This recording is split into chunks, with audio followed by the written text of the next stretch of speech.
Abo turi kumwe kuri uno mugoroba turabaramukije mwese mu izina rya Yesu.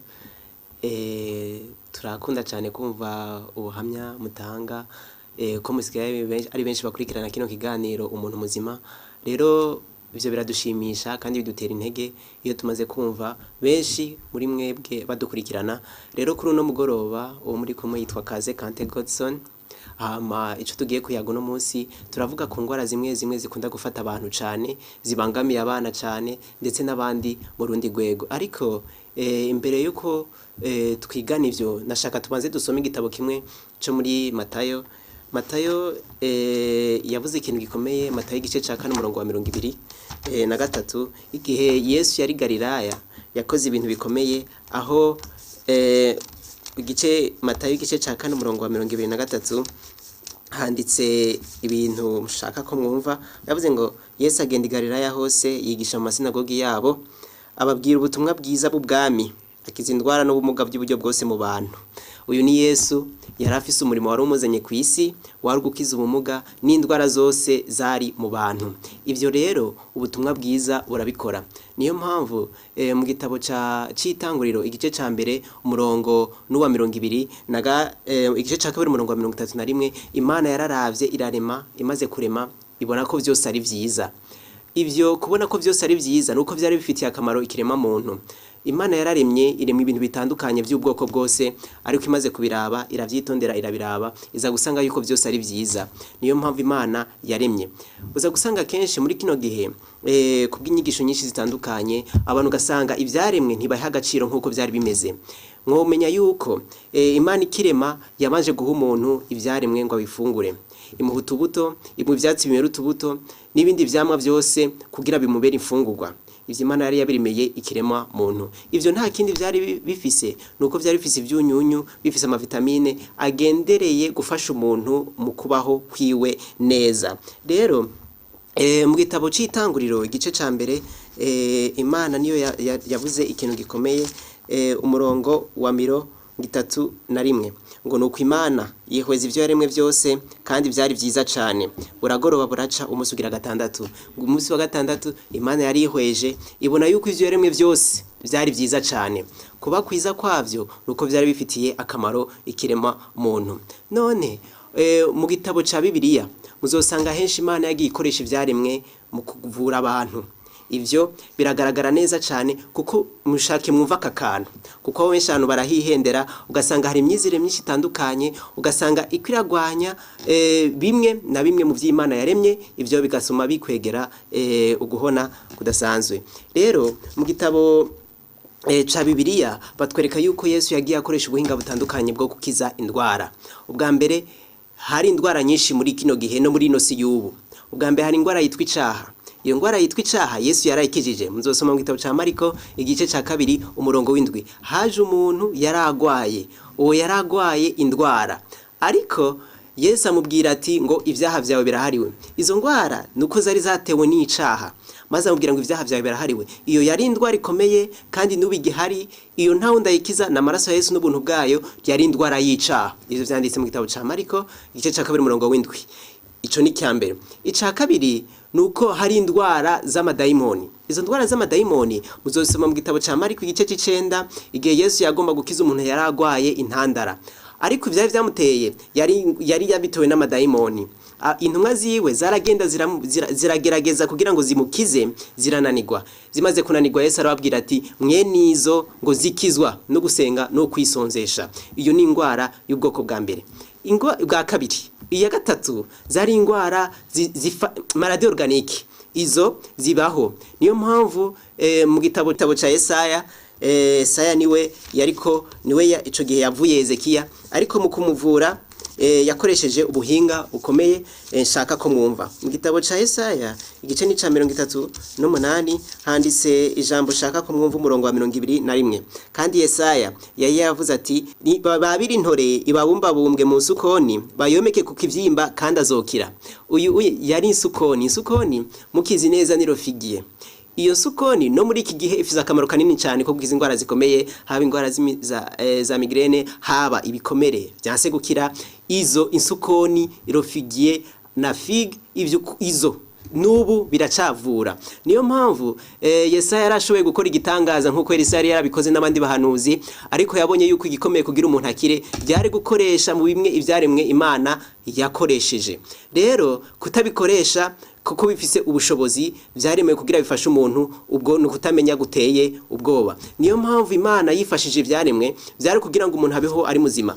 Ngerageje kubabwira mu mubiri w'umuntu, umubiri nk'umuntu ico bita le corps humain igizwe n'ibintu byinshi bikurikira. Icambere no kugize na oxygene ni mpwemu ku rugero rungana 60%. Ica kabiri igizwe n'ico bita carbone ku rugero rungana 23%. Oxygene na carbone ivyo n'amaelement chimique kubiga chimie baravyumva neza. Izo ugizwe na oxygene ku rugero rwa 60% umubiri wose, ikagirwa na carbone ku buryo bwa 23%, ubwo n'ubutare.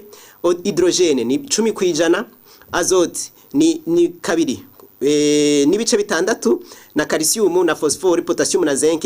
Ivyo bindi bifise uruhara runini mu boko. Ivyo nivyo biba mu binyita, bikaba mu bwenge, muri cerveau, nivyo bigize urukoba, nivyo bigize umubiri, nivyo bigize amagufa, nivyo bigize amenyo, nivyo bigize prostate, nivyo bigize umushishito. Ivyo byose nivyo bigize pancreas n'ibindi bihimba byose bigize umubiri bigizwe n'ivyo bintu. No bahanga karorero ivyo nkuko buvona ivyo vyunyunyu byose mu bisanga mu ibumba. Rero iryo bumba ririmwo ivyo vyunyunyu byose nk'ubwo mubibona. No banka karorero muri nk'umuti uvura ibikomere ngo bita betadine, burya igintu kirimo cyane ni aluminium. Iyo aluminium niyo ya mbere ifasha ibikomere kugira bibe cicatrize canke vyume. Iyo irimwo mu ibumba ryitwa argile blanche. Iyo bumba ryera iyo yometse ku gikomere amarisere akomeye canke ibikomere bikomeye, iyo yometse ko ni imisi ibiri igikomere kiba kitanguye kuza kiruma. Rero iyo kuko irimwo aluminium y'uburyo bwagutse. Rero guti vyaremwe kandi bifise ubushobozi ku muntu, ivyo no kutamenya gukomeye. No banka kandi karorero wone Ezekiel yakoresheje ico bita umusukoni. Ikindi naco nuko nigihe Timotheo yaragwaye, musobisoma mu gicete ca mbere ca Paulo yandikiye Timotheo ni gice ni ca 4. Yamubwiye ati kuko ubugwayi bwawe bwa estoma, yaragwaye estoma canke umushishito, ndakubwiye ngo unywe utuvino. Nobwira bamwe ko atari inzoga, oya si inzoga, ahubwo inzoga yoyo no umushishito. Yari utuvino kuko muri kijya gihe ntibavuga ngo umutobe, ahubwo zose bazita vino. Niyo mpamvu yamubwiye ivyo kugira ngo umushishito we ukire, kuko yakunda kugwaragurika. Yarashoboye kumubwira ati nguragakizwa mu izina rya Yesu. Yarabishoboye kubivuga, ariko ntiyabivuze ico gihe, ahubwo yamubwiye ati genda ufatiki ugikore mu mwanya waco urakira.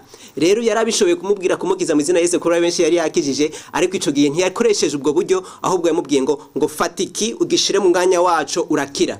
Rero hari benshi bakwiye kuva mu buhumyi bakerekana yuko ivyaremwe bifise ubushobozi ku muntu. Umuntu agizwe n'ivyo bintu bitandukanye twasomye, ivyo ubwo butare n'izindi vitamine zitandukanye, ivyo nivyo bifasha umuntu. Ivyo ntahandi biboneka ni mu vyaremwe. Rero ico nashaka ko mucumva. Rero kuri uno musi rero nashatse mwumve abantu bagaruke babone yuko hari ingwara zitandukanye. Izo nazo ni nyinshi. Twavuze yicaha, twavuze ingwara z'amadayimoni zibaho bisaba gusenga no kwisonzesha. Ivyo ni ingwara organique, ingwara zifata ingingo. Izo nta kindi ni gufata ibintu amabitude canke akamenyero kabi ukagaheba, maze ugatangura gufata ibintu vyiza, ugafata n'imiti haba yo mu vyaremwe ariyo miti bita naturelle, imiti idahinguwe. Ivyo biragufasha cane kuko nivyo Imana yari igendereye gufasha abantu. Mu gitabo kimwe arico mu gitabo kimwe ca Zaburi igice ni cijana na kane bavuze ngo umereze nk'ubwatsi, umurongo wa 14, umeze imboga zo kugaburira abantu kugira ngo bakurire umutsima mwivu, na vino inezereza imitima y'abantu, n'amavuta yo kuyagayisha mu maso habo, kandi ngo umutsima w'imitima y'abantu amagara. Uyu unye Dawidi yaragerageze kuraba ivyaremwe, araba vino, araba umutsima, byose nta kindi Imana biremeye ni kugira ngo abantu bagire amagara mazima. Rero bene data muri ko muradukurikirana kuri no mugoroba, mukurikirana umuntu muzima, abantu nibagerageze kuko imyizerere imwe imwe hari imeze gucyonye bisaba yuko abantu bagaruka agacira Imana yahaye ivyaremwe. Ivyo birafasha cyane. No babwira kandi yuko n'igihe Yesu yakiza yampumyi yarashoboye kumuvuga ngo ragakizwa mu izina ngo humuka. Yarashoboye kubikora. Ariko yafasha akabumba acira amate hasi aragavutoba neza amusiga ku maso amubwira ngo ngende yihwagire mu kidengeri. Ivyo vyatumye abona.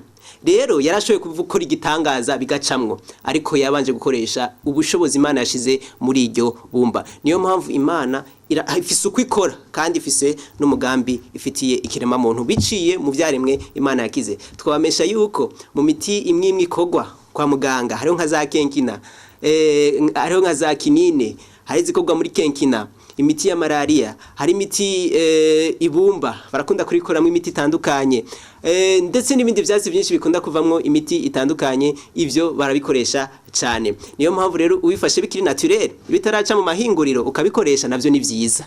Tutibagiye yuko nijyayo kwa muganga nayo ni kuyifata kuko nayo ni imeze neza ifashe mu mwanya mwiza kandi mwanya wayo. Rero muri make nashaka ko mwumva ko kantu abantu bave mu rujijo ahubwo bumve yuko Imana hari ico yakoreye kirema muntu biciye mu vyaremwe. Ico ni cambere nakigo kambere twagomba gusigura yuko neza na neza ivyaremwe bidufitiye akamaro, ukwizera nuko ubiha agaciro maze ukabifata mu mwanya mwiza maze umuntu akaba muzima. Ico nikindi. Rero uno musi tuza kwigana indwara ikomeye igwaye abana ikagwara n'abakuze. Iyo ndwara bayita otite canke indwara z'amatwi muri rusangi. Indwara z'amatwi ni nyinshi ziratandukanye, ariko nashaka mwumve ugutwi. Ugutwi gukunda guhura n'ingorane zitandukanye kandi zikomeye. Izo ni nyinshi nitwozivuga. Ubwo rero bisaba yuko umenya ugutwi n'ukuntu kubungwabungwa n'ingene ushaka ko gukora. Rero indwara z'amatwi ico bita les affections de l'oreille ziri ubwoko bwinshi, ariko nshaka mwumve ugutwi. Rero ugutwi kugizwe n'imico itatu ikomeye, ni parti zitatu zikomeye. Iya mbere nuko hari ugutwi bita ugutwi kw'inyuma, ni l'oreille externe.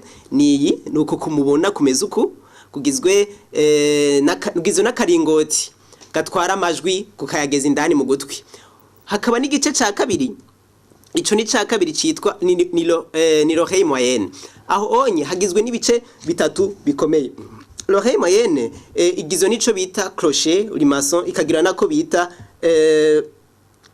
tempa, ikagira na trois osseillets, tugufa tumwe dutatu, tugizwe na étrier, tugizwe na enclume na marteau. Utwo twari dutatu hamwe nico bita trompe de stache. Utwo tugingo dutatu tugize ugutwi kindani nitwo ni gice ca kabiri c'ugutwi. Hari ukundi gutwi kwa gatatu kw'inyuma, ari ugutwi kwa gatatu bita oreille interne. Uko kujejwe ibintu bikomeye, yegeranya amajwi ikayatunganya neza, hakavamwo ico bita amajwi arungikwa mu bwonko, karabitunganya neza. Tumaze kubitunganya neza tukarungika amajwi mu bwonko. Iyo ni fonction ya mbere canke igikorwa ca mbere. Igikorwa ca kabiri ni kugira umuntu ashobore gutambuka ntagwe, ashobore kugira equilibre canke gushobora gutunganya intambuko, umuntu ashobore kuba afise equilibre canke atunganijwe agenda neza. Ivyo bikorwa n'ugutwi. Rero ivyo niyo fonction niyo mice itatu ikomeye igize ugutwi.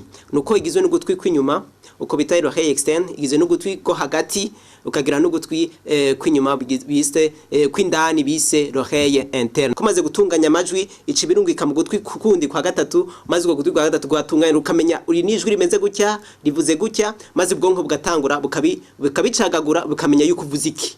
Uvuze iki maze ubwonko bukabicagura bukabitunganya neza. Uko nuko ugutwi gukora. Noneho ugutwi guhura n'ingorane nyinshi, bivanye n'ukuntu abantu bameze. Rero hari indwara nyinshi amatwi akunda kugwara. Ugasanga abana bagwaye amatwi kenshi, ugasanga umwana ntiyumva, ugasanga uvyaye umwana atumva, ugasanga umwana ageze ku myaka 2 ntiwumva yuko iyo umubwiye ikintu ntacumve. Iyo ni ingorane y'amatwi. Ugasanga abantu baragwaye amatwi. Ivyo ni byinshi biratandukanye, kuko n'ubuhanuzi bwa Bibiliya burekana yuko abantu amatwi yabo mu misi yiherezo usanga atumva.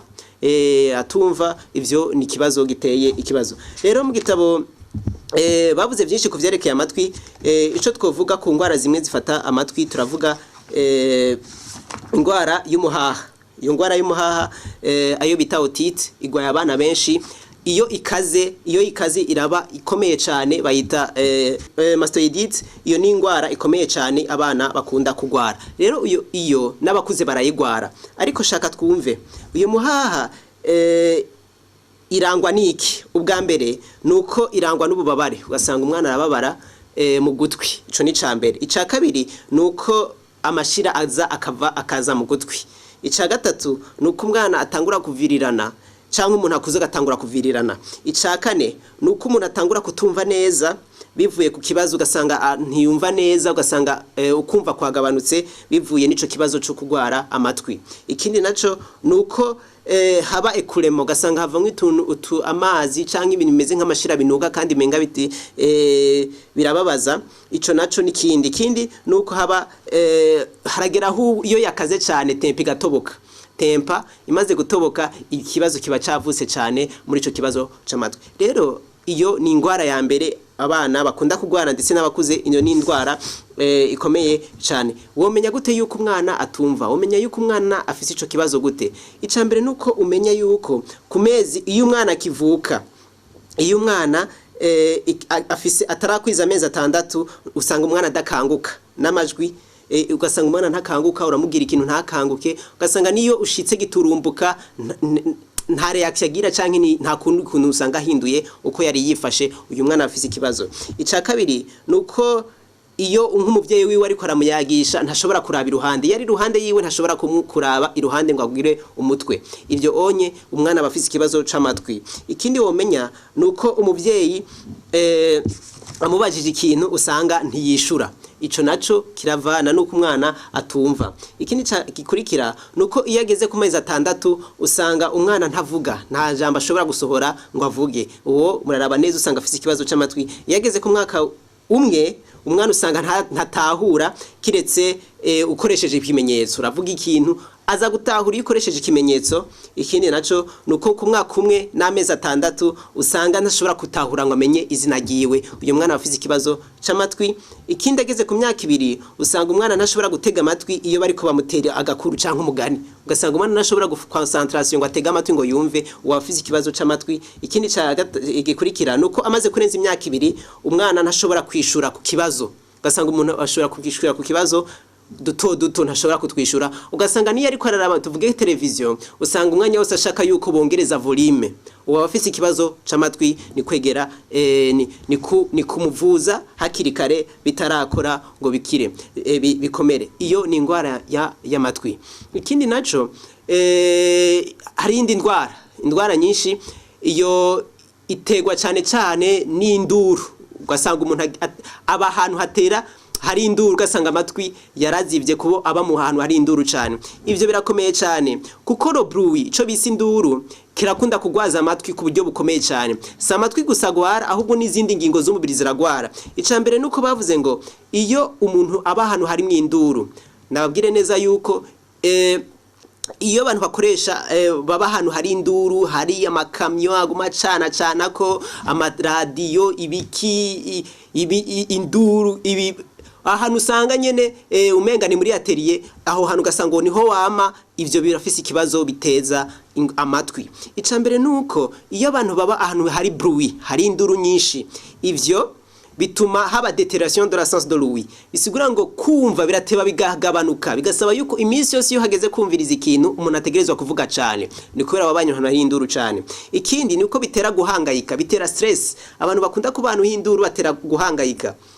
Iyo rero umuntu hangayitse cyane bitera ikibazo gikomeye cyane ku mubiri kuko biraduza thyroïde, maze thyroïde ugasanga umubiri watanguye kugenda nabi kuko amahormone canke udukaburangingo tw'umubiri tugenda nabi, maze bigatuma abantu bagira ibibazo byinshi mu mubiri wabo. Ikindi nuko haba irritabilité nerveuse, ugasanga umuntu mu bwenge no mu bwenge ugasanga umuntu ashavuzwa n'ubusa, arajingitwa, avuga nabi kubera ahantu gusa yabaye hari induru. Ikindi naco nuko haba accélération, ugasanga umurindi w'amaraso canke haba hypertension artérielle kubera gusa ahantu wabaye ahantu hari induru. Ugasanga umuntu yagwaye umutima kubera induru, umuntu yagize stress, yamana intimba, yamana afise ingorane nyinshi kubera yama ahantu hari induru. Ikindi nuko ku bantu hari induru bituma haba kugabanuka kwa concentration, ugasanga umuntu ntashobora kwiyumvira ngo agire concentration, ashobore kwiyumvira ku kintu aciyumvire ko atanga inyishu nziza kubera gusa induru nyinshi. Ico ikindi nuko ubwenge bugabanuka, baisse de rendement intellectuel. Kuba gusana hari induru bituma haba baisse de rendement intellectuel. Ugasanga umuntu yabaye igijuju, ugasanga umuntu ntashobora kwishura neza igitunganye, ugasanga mu vy'umuhaya akore ntashobora kugikora neza kubera gusa kuba hano hari induru. Ico ikindi nuko haba ukugabanuka haratumasa de la réflexe. Ugasanga umuntu ntashobora iyo umubwiye aragonana, ugasanga umuntu aragonana kugira afate ingingo cyangwa ushobore guhaguruka ubwo nyene iyo umuhamagaye biragoye kuko yama hano hari induru. None induru ico ntiyonona amatwi gusa, ahubwo byose irateye ikibazo.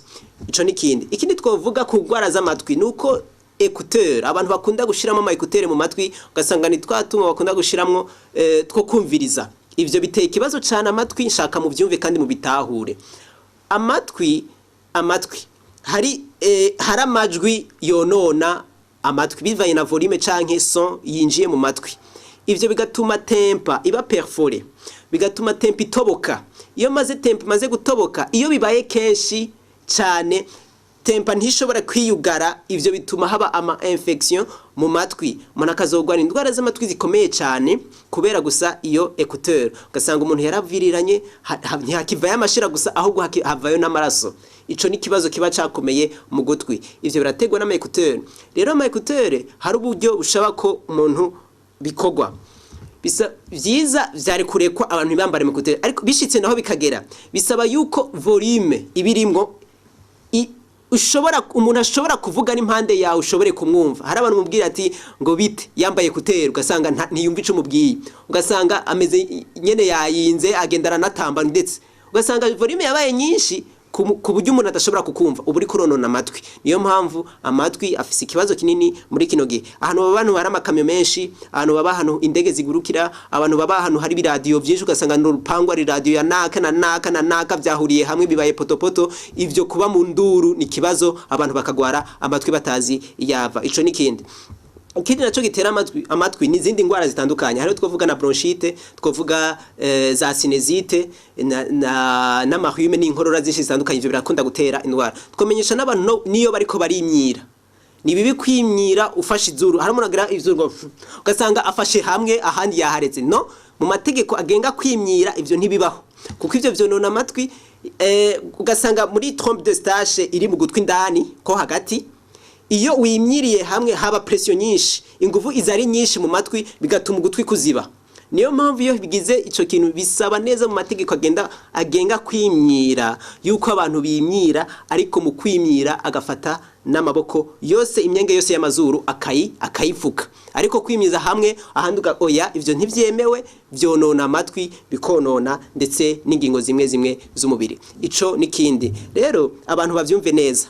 Twomenyesha n'amahereni naye arakunda kugwaza amatwi, abantu bavyumve neza. Hari umuntu usanga yatoboye ugutwi, ukamenga ugutwi kose yakujuje kwa mahereni. Ico ni kibazo gikomeye cyane ku matwi, harabaye inflammation, umuntu akagwara amatwi. Bisaba rero ko abantu ico kintu naco bacumve, kandi yuko amahereni nayo iyo arakunda kuzana amabakteri, ayo mabakteri akinjira mu gutwi, ugutwi nako kukaba kwagize ikibazo. Izo ni ingwara nyinshi, izo ni dutugorane tumwe dutera ingwara y'amatwi. Twovugana kimwe na kimwe. Mwumve mu gitabo Corse bavuze neza yuko abavyeyi nabo bafise ikibazo.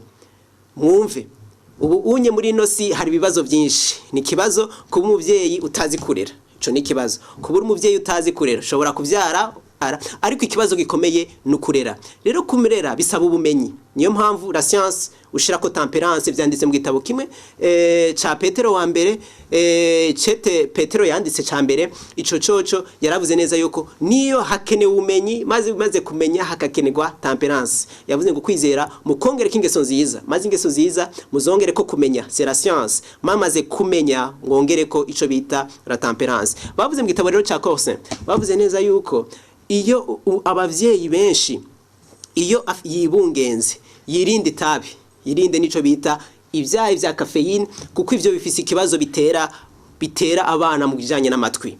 Ushobora kubunywa inzoga, ushobora kuba unywa itabi. itabi ushobora kunywa amakafe canke za kafe na za te n'ibinyobwa bimwe bivuye muri coca ivyo birakunda guteza ikigorana ugasanga umuntu avuye mwaya adakwije atashobora kumva ndetse akazogira n'ubugwayi bw'amatwi akagira surdite ugasanga umwana ntiyumva n'ikintu na kimwe ivyo biba bitewe n'ico kibazo hari migeni mimwe za infection cytomegalovirus izo ni za herpes abantu bakunda kuvuga ama infection ugasanga harimo za herpes na ma infection aca mu bihimba vyirondoka vy'igitsina gore izo zirakunda kugwaye ugasanga umwana aribungenza afise iyo virus mwumve neza mwe abavyeyi ni kwipimisha iyo ufise iyo cyo kibazo ni kwipimisha hakiri kare ntuzovyara umwana atumva ico nikindi hari mugera witwa toxoplasmose n'abavyeyi bakunda kurya inyama cyane iyo bibungenze bakunda kugwara iyo ngwara n'abantu babana n'ubuyabu n'ubukoko butandukanye bakunda iyo ngwara ya kugwara ingwara ya herpes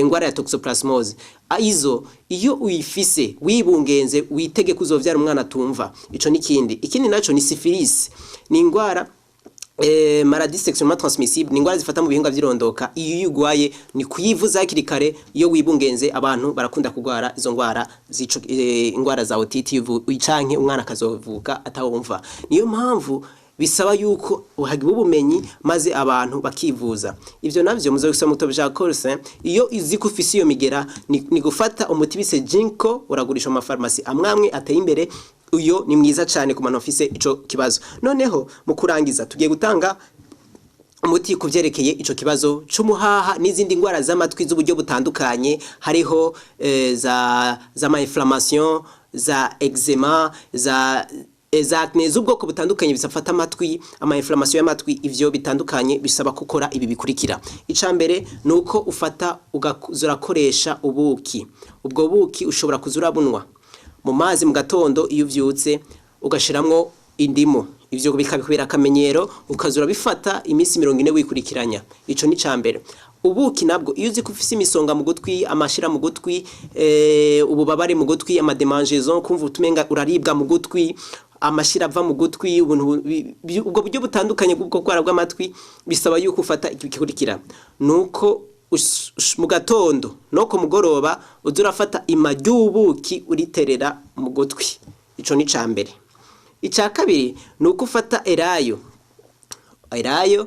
urayifata ukayikora neza ugafata tungurusumu dutete 15 ukadusekura neza umaze kudusekura neza ucufata erayo amavuta ya erayo ibiyiko bibiri vyayo mavuta ukavanga na twa tutungurusumu ukareka amasaha isaha imwe hakaba ico bita maceration bigafatana bikanywana bimaze kunywana urakanya neza ufata gatambara keza ukabikanya akavamwo akantu kameze nk'agasiho numva ngagatobi ako rero niko uterera mu gutwi ugaterera mu gutwi mu gatondo no ku mugoroba ivyo bikora imisi 3 wikurikiranya ukabikora indwi zitatu bisigura gatatu wikurikiranya imisi 3 wikurikiranya mu ndwi ugasubira iyindi ndwi imisi 3 ugasubira iyindi indwi imisi 3 uyo numuti mwiza w'amatwi ico nikindi iyo ugutwi kwavyimbye usanga umuntu yavyimbye ugutwi cyangwa ugasanga imisaya yavyimbye kubera ugutwi aho nta kindi ufata neza ibumba twumvise akamaro k'ibumba ukayitoba neza mu mazi umaze gutoba mu mazi urafata aho hantu hagize inflammation havyimbye kubera amatwi yagwaye ukahomeka ko ibumba risa n'umuhondo canke isa na verte canke ry'ugwatsi rutoto iryo bumba uraryomeka ko rikamara isaha imwe rikamaraho isaha imwe ukarikuraho ukabikora indwi yose wikurikiranya uburi kurakinga indwara z'amatwi uri kuri nivura amatwi ikindi twamenyesha nuko hari indwara z'amatwi ziva kuri bronchite ugasanga umuntu yagwaye bronchite bigatuma bikandukira amatwi ugasanga umwana yagwaye amasinezite bikandukira amatwi bisaba kuzivura naho nitugendeye kuvura izo tuzozivura ikindi gihe ariko mwumve neza yuko umuntu akeneye kuba muzima tuvyara abana bazovyarwe bari bazima abavyeyi bamenye kurera bamenye ico babuza abana nico baha abana ivyo bikabagirira akamaro noneho muri make tubamenyesha yuko nk'abashobora gukurikirana ibiganiro ushobora kubisanga ku rubuga ngurukana bumenyi za WhatsApp mushobora kudusanga kuri izo nimero ziriko ziraca kuri ekran muriko murabona ngaho kuri ekran zanyu mushobora kudukurikirana kuri Facebook mugize umuntu muzima mbese no kuri YouTube mukashobora kudusanga ko ama video mukayabona canke mugatumira nabandi kuyabona rero mufashe mukandika umuntu muzima izo video murazisanga ko z'ivyigisho bimwe bitandukanye rero Imana nyina amahoro iduhe kumva iduhe kuba abantu bazima, iduhe kutahura tukamenya yuko ivyaremwe bifise akamaro ku mubiri w'umuntu, ndetse tukivura maze Imana igahabwa icubahiro mu mibiri yacu, kuko yavuze ati ngo Imana izoze isanga imibiri yacu n'ubugingo bwanyu na mpwemu zanyu ari nzima igihe Yesu azozira. Imana bitwumvishe kandi biduhere ubuntu, ni mu izina rya Yesu.